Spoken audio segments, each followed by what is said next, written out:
Bapak Ibu Saudara yang kekasih dalam Kristus Yesus Tuhan kita, terimalah salam dari kami HKBP Kernolong, HKBP tertua di luar Pulau Sumatera, yang senantiasa setia bersama saudara di dalam renungan malam Salam.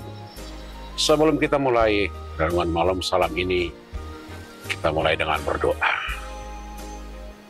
Bapa di sorga,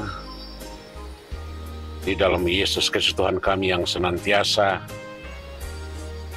mengasihi kami sepanjang waktu, hari lepas hari, minggu lepas minggu, dan sepanjang waktu Tuhan selalu memberikan berkat bagi kami hingga malam ini. Terima kasih untuk kasih-Mu yang tidak terbatas itu, dan ajar kami untuk memahaminya, khususnya dalam renungan malam ini. Di dalam Yesus kami berdoa. Amin.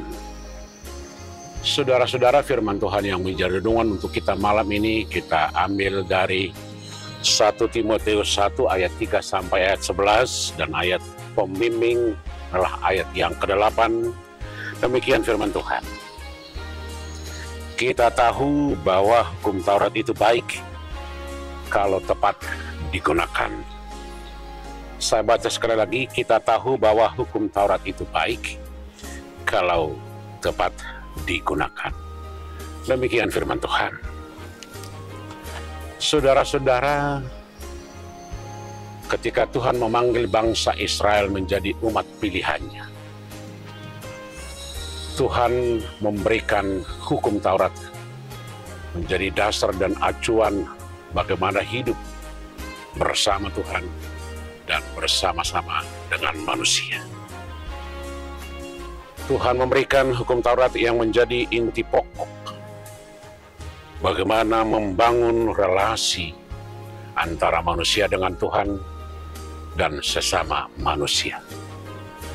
Hukum Taurat yang pertama hingga ayat ke-4 itu adalah bagaimana kita terhadap Tuhan, dan hukum yang kelima hingga hukum yang ke-10 itu adalah bagaimana terhadap sesama manusia.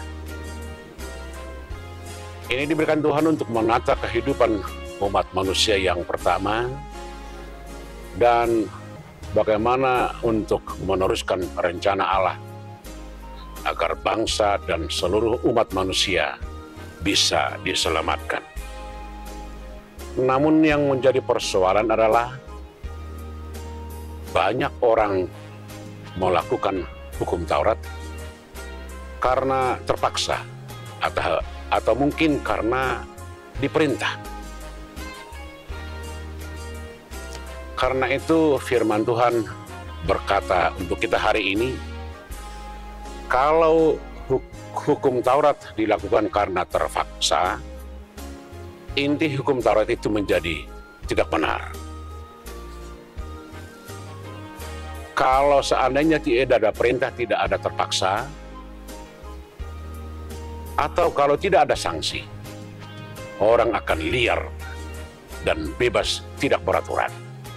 Dan pada akhirnya tidak ada batasan-batasan mana yang baik, mana yang benar, mana yang jahat, mana yang tidak disukai Allah. Kedua, ada pemahaman karena dengan melakukan hukum Taurat, maka Tuhan akan memberkati. Seakan-akan dengan melakukan hukum Taurat itu, kita seakan-akan telah melakukan apa yang Tuhan perintahkan, dan Tuhan tidak berhak untuk menghakimi kita, dan Tuhan tidak berhak membuat keputusan kepada kita. Karena itu Paulus mengingatkan orang-orang di Efesus melalui Timotius bahwa ketika kita melakukan hukum Taurat itu sangat baik, tetapi dilakukanlah dengan kesadaran. Jangan dilakukan untuk seakan-akan menyogok Tuhan atau membuat Tuhan tidak bergerak, tidak mampu memberikan sanksi kepada kita. Oleh karena itu, esensi dari kasih Tuhan atau anugerah Tuhan menjadi hilang. Kalau apa yang kita lakukan, kita banggakan, kita bermegah di hadapan Tuhan, kita sudah merasa baik, kita merasa tidak berdosa, kita merasa kita sudah melakukan yang dikehendaki Tuhan. Itu artinya kemurahan, pengampunan, dan cinta kasih Tuhan tidak mempunyai makna. Padahal dalam ajaran perjanjian Baru, bagaimana Tuhan karena begitu besar kasih-Nya akan dunia ini, Tuhan memberikan anugerah melalui anaknya yang tunggal harus mengalami kematian untuk membebaskan kita dari kuasa dan dosa. Inilah yang diajak oleh Paulus kepada jemaat di Efesus melalui Timotius.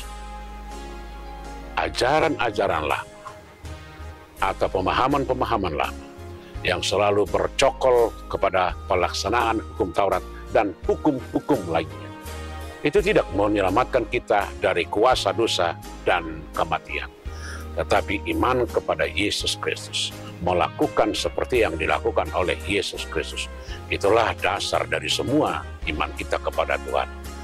Karena itu kita lakukan hukum Taurat adalah untuk bagaimana kita memperlihatkan hidup kita sebagai orang percaya.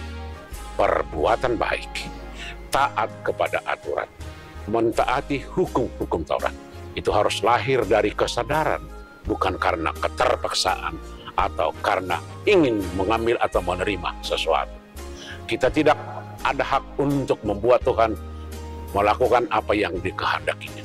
Tuhan mempunyai hak mutlak untuk semua orang, untuk semua ciptaannya. Hukum Taurat itu sangat baik kalau tepat dilakukan. Tetapi ketika kita pakai hukum Taurat untuk menjadi membenarkan diri sendiri, untuk membuat kita seakan-akan tidak berdosa atau terbebas dari hukuman, itu adalah pemahaman yang salah. Tetapi ketika kita lakukan hukum Taurat untuk membangun relasi yang baik kepada Tuhan dan membangun sesama manusia, disitulah inti dari hukum Taurat. Tuhan memberkati kita semua. Amin. Kita berdoa.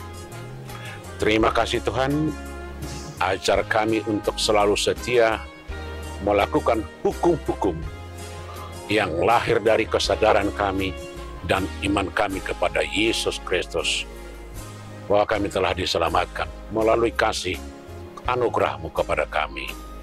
Amin. Anugerah Tuhan kita Yesus Kristus, kasih setia Allah Bapa, dan persekutuan dengan Roh Kudus kiranya menyertai saudara-saudara sekalian. Amin.